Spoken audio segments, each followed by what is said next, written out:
Yo, what's going on? It's Dani here from Dynamite Darts, and welcome back to today's episode of Dynamite Darts School. This is the series where I'll be teaching you everything there is to know about darts, from playing it, getting better, and also all of the other sides of darts, like we're going to get into in today's video. So this video is all about darts etiquette. Whether you've never played darts before or you've been playing for a while now, these are the unwritten rules which you should follow to make sure that you have a seamless time every time you go to play darts. Disclaimer before I get into this, these are just my opinion and what I've found have worked best for myself and I've seen others doing to make sure you kind of stay out of conflict when playing this game. So without further ado, let's get into my top do's and don'ts when playing darts. Up first, this is one I see done miserably all the time. If you lose a game and you're instructed to mark after you lose, do not leave the venue. People are relying on you to mark the next game so that the tournament or the night of darts can run smoothly. I've seen this so many times where people get knocked out of a competition and they leave.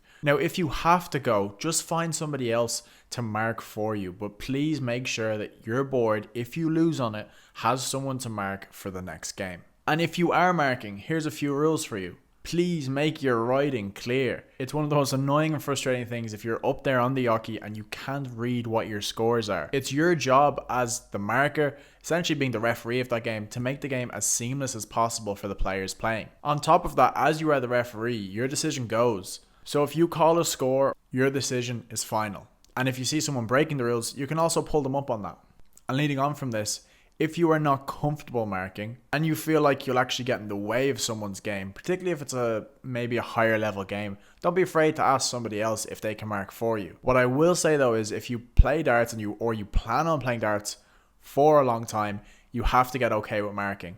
So this means brush up on your darts mats. Thankfully, all the variables stay the same.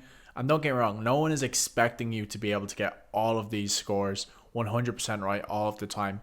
You will make mistakes, but that's okay too. Just do your best job to keep the game flowing freely.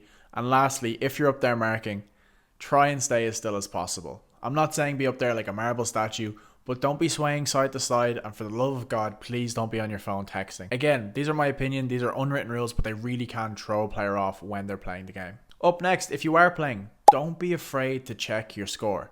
If you're the one playing and you're not marking and you're unsure of what you've scored or what you have left, don't be afraid to ask the marker what you have left. There's normally a word or a combination of words that you can say depending on where you are. For us in our league, we say check, which means check your score, and then check, which means check your score and tell you what you have left.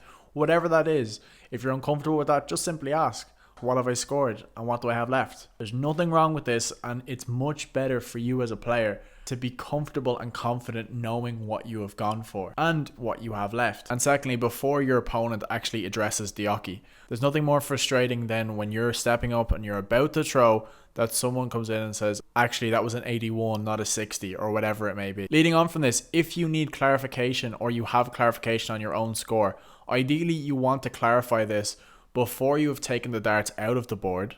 There have been so many times across the years when players darts their point, maybe the dart is drooping but the point is still touching the board, where they actually go up and get the referee to look closely at the points before making a decision.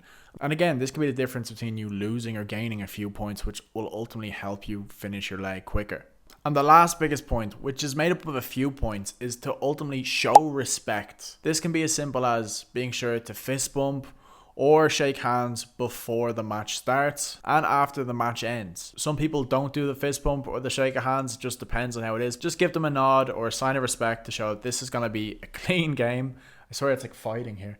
It's going to be a clean game and you're both going to do your best. This isn't UFC, but it's sounding more and more like MMA as I get through this. On top of that, adding on to being respectful, don't overly celebrate. I know it can be tempting to shout or do all those things. You can do it. I've never been one for doing it, and you can disagree with me here, but I think a simple yes or a little fist pump or something like that from yourself is all that's needed instead of really overly celebrating. Some people use this as a tactic soon. We've all seen Gurren Price use this to his advantage many times. But yeah, I'm not saying you have to show no personality, but again, be respectful to the player you're playing towards. Always think, would I mind if this player did this to me? Other things include, after the match, being sure to thank the marker. They've, for the most part, voluntarily marked your game, or they've kind of had to do it after their own match. But again, they're not getting paid to do it. There's no professional markers in most of these local tournaments.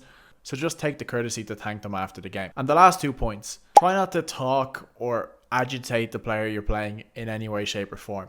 During their throw, try not to talk. Some people do talk throughout their matches if they're friends or they know each other a long time, but as a general rule, no talking once your opponent is throwing, no clicking of your darts in your own hand, or no coughing intentionally or doing anything that can intentionally put off your opponent. There's been plenty of incidents across the years where people have been talking and muttering to themselves and clicking darts and coughing during matches that have ended in some less than favourable incidences.